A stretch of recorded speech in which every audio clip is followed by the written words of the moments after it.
Hello, and welcome to this lecture where we shall focus on a particularly elegant and powerful approximation method for dealing with problems that are close to being unidirectional but not quite. And this method is variously called the lubrication approximation, the long wave approximation, or the thin gap approximation. And it's very useful, in fact, to treat a whole variety of problems.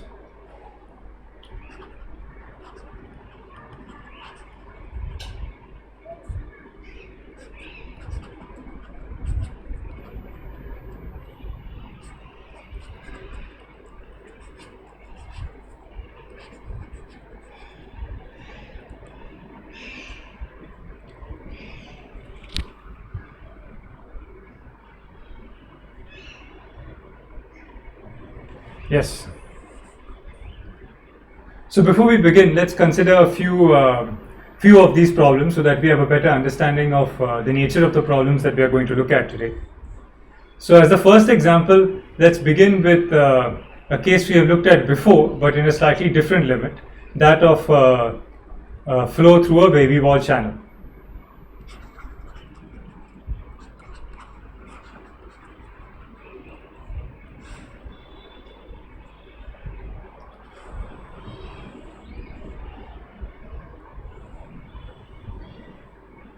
So consider the following situation where you have a pressure-driven flow in the channel, right?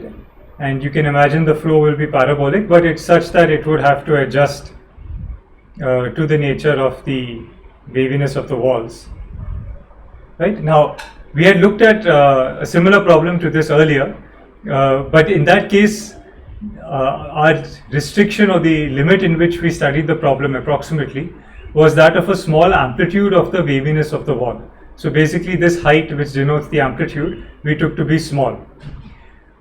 So this, let's call this A. So we said A was small, or basically epsilon, a small number. In the previous problem, in one of our earlier lectures where we looked at this problem. And then we applied the method of domain perturbation, where we treated the problem as a small perturbation of flow in a flat channel. In this case, however, we are not going to say that the amplitude is small. So here we can say A is finite and in fact is order 1. So it's of the same order, it could be of the same order as the width of the channel, the mean width of the channel itself. So we allow the amplitude to be arbitrary. However, what we do require is for the waves to be long. So if the wavelength of this channel here is L, then what I require today, let's also denote the mean height, right, a typical height of the channel to be h. So what I want is h by L to be epsilon, a small number, right? Or in other words, I want long waves, right? So if the wall has a long wave profile, long relative to the mean height or depth of the channel, then I get a limit where in some sense the problem locally appears to be unidirectional and fully developed, because the variations are rather slow along the length. Or in other words, because the time scale or because the waves are long, the problem has enough time to relax locally to a situation where it seems to be fully developed approximately at each position. But as you move along the channel, it slowly adjusts to the variations of the wall profile. Now here this word slowly, of course, is relative to the viscous time scale associated with a viscous diffusion of momentum across the width. And because the width is much smaller than the variations of the channel in the longitudinal direction, that is what creates the separation of time scales. So in this case, that time scale separation is related to the difference between the transverse and longitudinal lengths. So this length scale disparity is what we are going to take advantage of to derive approximate solutions to these problems, which at their heart appear at first sight to be complex, because the geometry itself is complex. Moreover, the flow is going to be two-dimensional and varying along the length of the channel. So this is one such situation, and in fact, such a problem is quite of quite a bit of interest. For example, in microchannels, where you might introduce waves to enhance mixing, and where the amplitude of those waves may be of the same order as the thickness of the channel to improve the mixing further. So in those situations, you can't use perturbation methods because the amplitude is relatively large. But if the waves are long, you can use the long wave approximation. Another important thing is you also, apart from just the waves being long, you also want the gap h to be small, in the sense that the Reynolds number of the flow is small. Because in all these approximations we discussed today, inertial effects are going to be neglected to allow us to obtain approximate solutions. And so everything we do today is only valid for the low Reynolds number limit, which means that not only should the waves or the variations along the flow be long, of a long wavelength, but also the transverse height of the channel should lead to a small Reynolds number for the flow. We shall see this more clearly when we actually scale the problem and try to derive the equations for our theory. Okay, so this is one such example of a long wave approximation, or a situation where we can think of the problem as approximately unidirectional with slow variations along the flow direction. Another example is the so-called journal bearing problem. So consider you have an outer cylinder, and with a very small separation you have another cylinder on the inside. Right, I'm not drawing this very well, but imagine you have something like this. So you have another object, it could be exactly circular, it need not even be exactly circular, but you have another object on the inside located within the outer cylinder, and there's a gap between these two objects. So this is a solid body, and this solid body is rotating with some speed omega, and the outer body, let's say, is fixed, and in between the gap you have a fluid of viscosity mu. Now you typically encounter such situations in journal bearings in mechanical devices, and a key idea is that the liquid between these two, between the spinning device and its outer hold, the liquid plays an important role in lubricating the motion. Another role of the liquid is that it helps to support the inner cylinder and prevent it from coming into contact with the wall. And this is done by virtue of pressure forces that are generated inside the fluid as it's forced to flow between this small gap. So I've not drawn it to scale. This gap is actually much larger than it normally is. So the idea is that this gap doesn't have uniform thickness, but the gap is small, and the variations in the gap height are also of long wavelength. So this is another problem which we can treat by the thin gap or long wave or lubrication approximation. In fact, the word lubrication approximation comes because it allows us to deal with such lubrication problems, and most importantly, it allows us to calculate in a simple way the pressure inside this fluid which goes to support the inner spinning cylinder. So this is the journal bearing problem.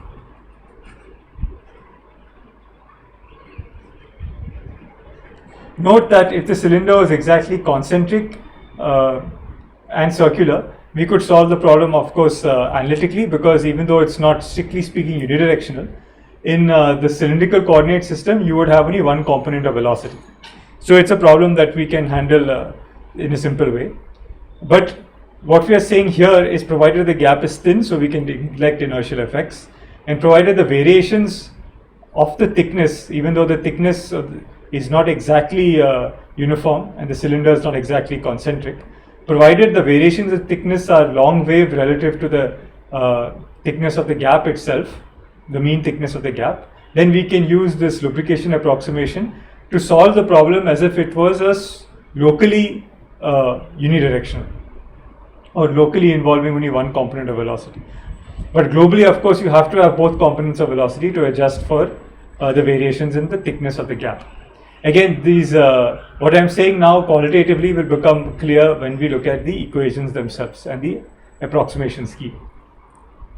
Okay, so these are a couple of problems where you can see the two basic features again: the thinness of the gap, a mean gap itself, and the long wave nature of the variations of that gap in the direction of the major component of flow. Yet another problem, another situation involves free surfaces. So in both these situations, I looked at cases where the walls where the fluid was bounded by solid walls.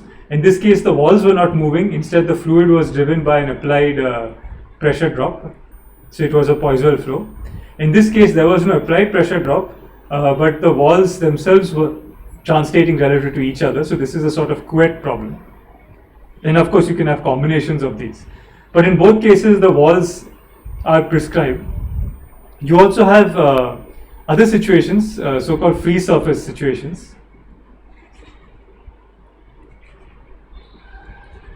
Problems which involve a thin layer of a liquid which has a free surface flowing, let's say, in the neighborhood of another solid surface. And part of the problem is to understand how the free surface evolves. So the shape of the free surface is an outcome of the calculation. Such problems can be notoriously difficult, of course, because of the added complication of the presence of a deforming surface. And so because the shape of the surface couples to the flow, and the flow itself is determined by the shape of the bounding surface, the problem is inherently nonlinear, even if you neglect inertial effects. So these are quite difficult problems to solve. Yet in the cases where the thickness of the fluid layer is thin, and the variations in the shape of the surface are long wave, we can apply the same approximation. In this case, it would be called the long wave or thin film approximation, to derive equations that allow us to solve this problem in a much easier way than if we had to do a full solution of the Navies-Stokes. So one example of such a problem is if you have a solid surface onto which you deposit a drop of a fluid that wets the surface. In this case, as time evolves, you will start with the initial drop, and then until the angle approaches its equilibrium wetting angle, and also depending on the volume of the drop, the combination of gravity and surface effects will drive the liquid drop to continue to spread. If it's perfectly wetting, it keeps spreading until it uniformly coats the surface. So this evolution of the surface as it spreads can be treated by the thin film approximation. Why? Because for the reasons you can see clearly, it's a thin layer and one where the variations are slow relative to the thickness. Such approximations are also useful for understanding how thin films of liquid de-wet from a surface, again using the same sort of approximation.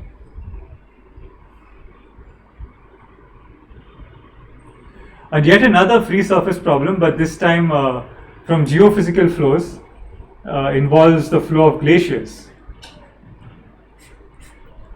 So at first it may seem surprising to think of glaciers as being a thin gap problem, but if you look at the scales that are involved, the thickness of a glacier, even though it can go into hundreds of meters, is still very thin compared to the length of a glacier, which can go into kilometers. Moreover, the variations in the height of a glacier are also of extremely long wavelength relative to the thickness of the glacier. In fact, of the order of kilometers relative to maybe 100 meters. So it's actually a very good problem on which to use the thin gap approximation, and it really helps us to deal with understanding the flow of glaciers. Of course, here another question relates to the rheology of the ice flowing. So it turns out that to a reasonably good approximation on the long time scales of years over which glaciers flow, you can treat this long time scale motion of the glacier as being that of a power law fluid. And so, I mean, it's really like a viscous fluid, but whose viscosity depends on the local shear rate. But the rheology doesn't really impact the basic idea of the thin film approximation or the thin gap approximation. So by way of illustration, you imagine you have a kind of hill, a kind of sloping landscape, and you typically have deposition of snow at high altitudes and what's known as ablation. So deposition of snow, so this leads to accumulation. It could also be rain that falls on the surface and then freezes. So this leads to accumulation. And then on the other end you have sublimation and melting, which can lead to what's known as ablation or loss of material. So the result is, of course, there's a pileup of material on the top. So there's a pileup of material on the top. Once it accumulates, it starts to flow down under gravity. And then when it goes to lower altitudes, it starts to melt off or sublimate off. So you ultimately get a steady state if other climatic factors remain constant for sufficiently long, sufficient number of years, such that you have this sort of flow driven by the accumulation at high altitudes and of course maintained at a steady state by loss of material at low altitudes. And so typically you get streamlines that look something like this. So material that's deposited on the top actually goes to the bottom of the glacier somewhere at its intermediate stage and then again reappears at the surface at low altitudes. And this sort of a profile, which is one of the key features of glaciers, can be easily calculated if one applies the thin film or long wave approximation. Again, valid here for the reasons I mentioned. And of course, because glaciers have extremely high effective viscosities, these are a good example again of flows with vanishing Reynolds numbers.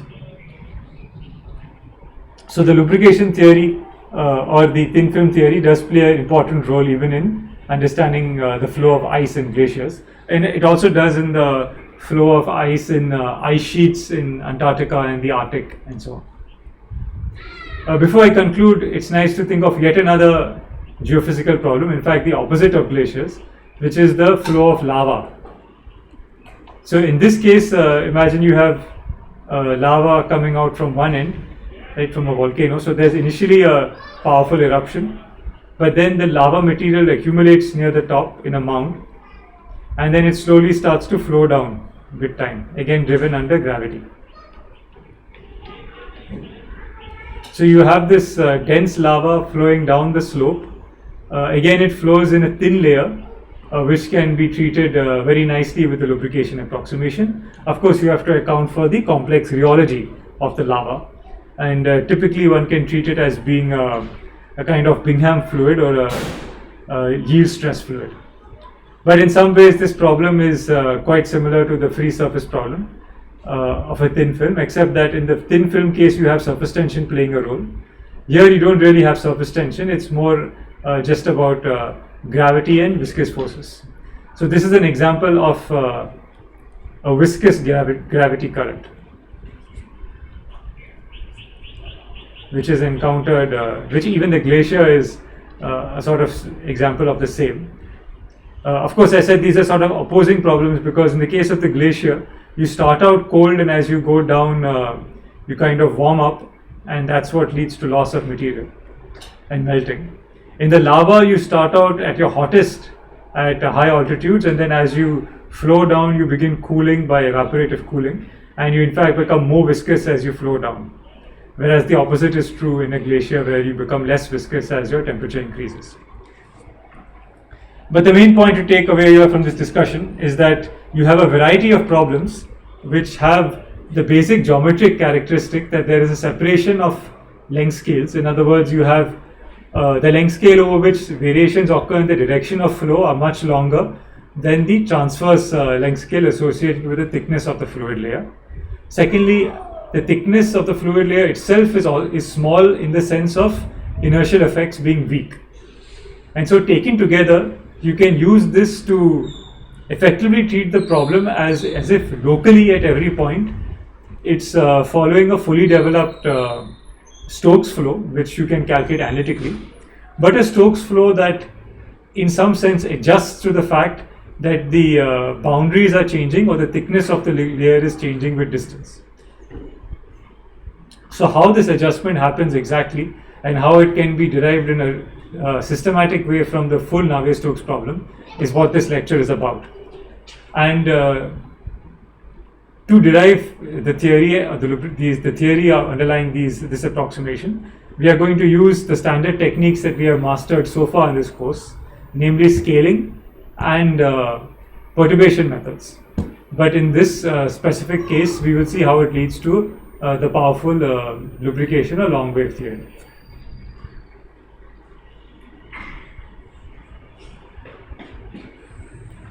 So let us begin by writing down the equations for this problem. We are going to today treat the problem only in 2D. Of course, this can also be done in general in 3D, and the full 3D derivation is available in the book by Gary Reed. But we will focus in this course for simplicity on problems that can be dealt with in 2D. And for that, we will use basically a Cartesian coordinate system. But as you shall see, the complex boundaries are dealt with within the lubrication framework in such a way that a Cartesian coordinate system is sufficient for all the problems that we will do. So what we're really looking at are the equations for 2D flow.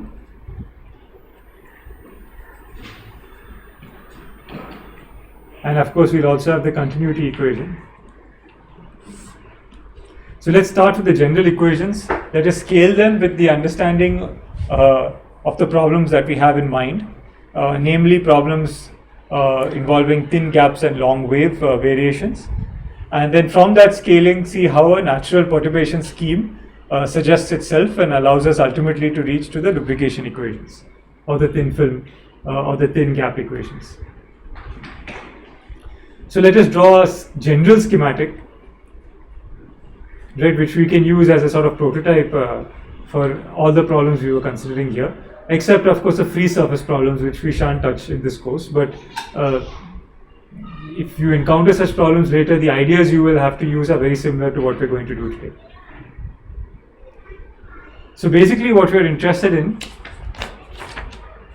is the flow between two non-parallel walls, but with a slow variation. It doesn't matter what the shape is as long as the variation is relatively slow. I have not drawn it to scale, so you can imagine this entire thing is stretched out quite a bit more to satisfy the condition that the length scales associated with these variations are all much longer than the gap, the thickness of the gap. Alright, let's consider. Okay, so this can be the general situation that one looks at. But for simplicity today, we'll consider a situation where the bottom wall is flat. This doesn't actually change anything, as you will see later, because what's important in these problems is the total gap thickness. Because that's the way the lubrication method ends up working out. And you can always repeat this derivation rather simply to allow for the fact that the bottom wall is also wavy. But just for simplicity today, we shall consider the bottom wall to be flat and located at y equals 0. So let's fix a coordinate system here. Right, this is the x direction, this is the y direction, and the top wall, right, which is varying in space, is going to be given by y is equal to some h of x. And we're also going to allow it to be a function of time, which means that this wall can move in a prescribed fashion. Now in general, we can have again both surfaces moving, but without loss of generality, we can always fix ourselves to one of the boundaries, or move with one of the boundaries, so that only the other appears moving. So so what we do is, let's fix to the movement of the top wall, so that in that coordinate frame we can say that the bottom wall has a velocity v. So without loss of generality, we say the bottom wall, right, which is flat, moves with a velocity v. And there could also be horizontal motion, but since we are fixing our coordinate system now to the bottom wall given by y equal to 0, we will say that only the top wall, the relative motion between the vertical relative motion is going to be only in the top wall, again by suitably fixing our coordinate frame. So this top wall can have a vertical motion of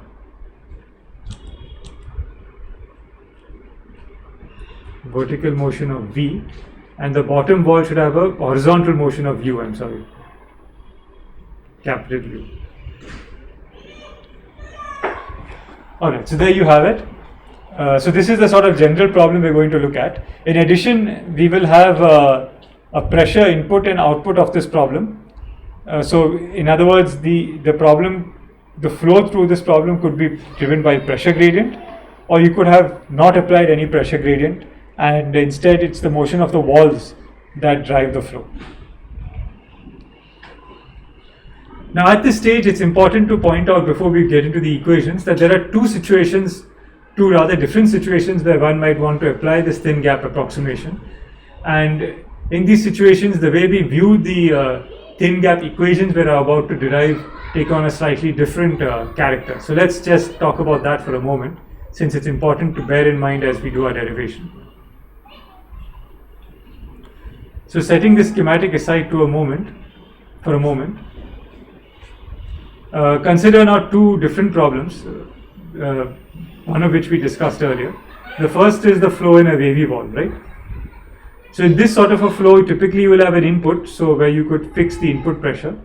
You will have an outlet where you fix the outlet pressure, so you have an overall pressure drop, right, divided by the total length of the channel, let's say. And this is what drives the flow. Now in this situation, you see that throughout the flow domain, right, the thin gap approximation conditions are satisfied. So if we apply a perturbation method based on epsilon, which is equal to, remember, the height scale over the typical length scale, this epsilon is small everywhere in the flow domain, and so we could carry out a perturbation scheme for epsilon which would be a regular perturbation. So such a problem would be a regular perturbation problem. How do we know that? Well, one way of thinking about it is that whatever solution we derive by applying the perturbation series in epsilon, which in fact will just give us the long wave approximation, so that approximate solution is in fact clearly valid throughout the entire wavy channel, just because epsilon, the conditions required for validity are satisfied throughout. On the other hand, consider the following situation, where you have, let's say, a cylinder, because we're working in 2D, settling towards a wall in an ambient fluid. This is some solid object, a solid cylinder. So imagine you have a solid object, it could be circular, it need not be either. So this thing is falling under gravity and sedimenting rather inside a fluid medium, and it approaches a wall. Now in the end stages, as it is about to approach the wall, fluid has to be driven out from this thin gap between the cylinder and the wall. So in this thin gap region, if we zoom into this region, we see we have a problem that in this region at least satisfies conditions for application of the long wave theory, right? Because the gap h is going to be small such that we can neglect inertia. At the same time, the variations of h relative to the length scale LC are also going to be small. So h by LC is small, right? However, if we move away from this zone and we come somewhere here, right, in this region, which is away from this thin gap, the lubrication approximation or the thin gap approximation is no longer valid, because the length scales in both the vertical and horizontal directions become equivalent. So in fact, such a problem has two zones. You have the inner zone here, or the inner region, but you also, far from the wall, have the outer region, right? So if you go away from the gap, right, in this, all of this zone, everywhere else, this is all the outer region. So in the outer region, h by the length scale in the horizontal direction is in fact approximately 1.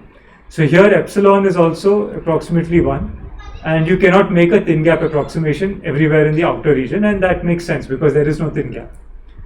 So in such problems, if you do a perturbation expansion in epsilon, assuming it to be small, the solution you obtain would be valid only in this thin region just below the sedimenting object. So these problems are singular. So these would be singular perturbations in epsilon equal to h by LC.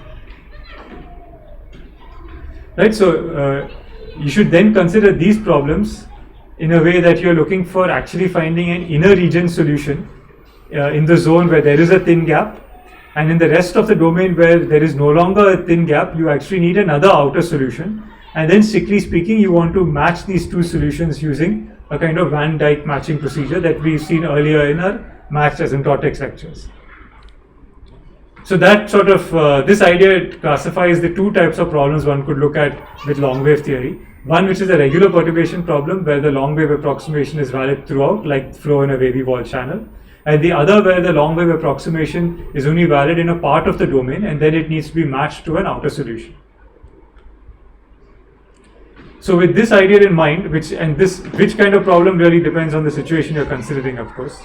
If we come now to a general derivation, you see now that the ends of our domain of consideration could either be actually the ends of the entire domain or the inlet or outlet, in which case we could think of this as a regular problem, regular perturbation problem, or these could just be kind of the ends of the inner zone where the thin gap is valid, and then away from this the walls could then separate out so that the thin gap is no longer, the thin gap idea no longer holds, in which case we would have to, instead of applying boundary conditions at the end, we apply matching conditions.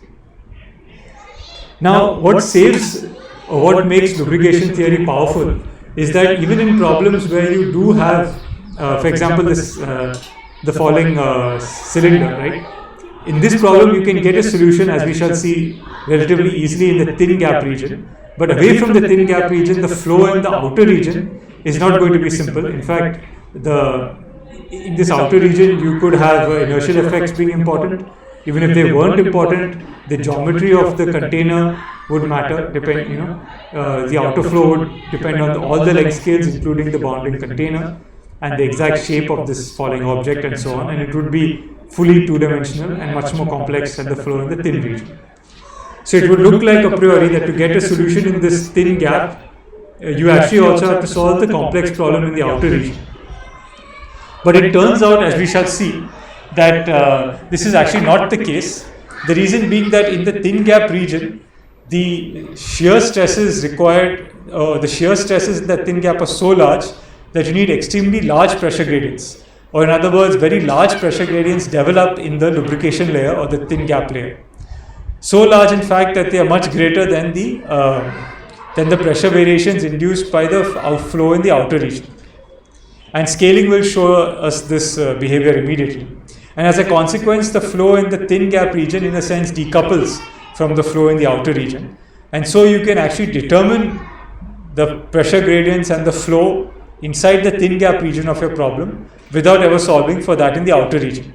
And this is what makes the thin gap approximation very powerful, even in singular perturbation problems where not all parts of the domain satisfy the thin gap approximation ideas. Whereas in the problem like flow in a wavy-wall channel or the flow of a glacier, where the thin gap approximation is valid throughout, you don't really have any issue. Okay, so this is another thing to keep at the back of your mind throughout this lecture. And we will in fact apply our lubrication theory development to both cases, both to situations where you have a regular perturbation problem like the channel, as well as situations where you're only solving for flow in a part of the domain, but we shall see that you're nevertheless able to fully determine it within that region itself.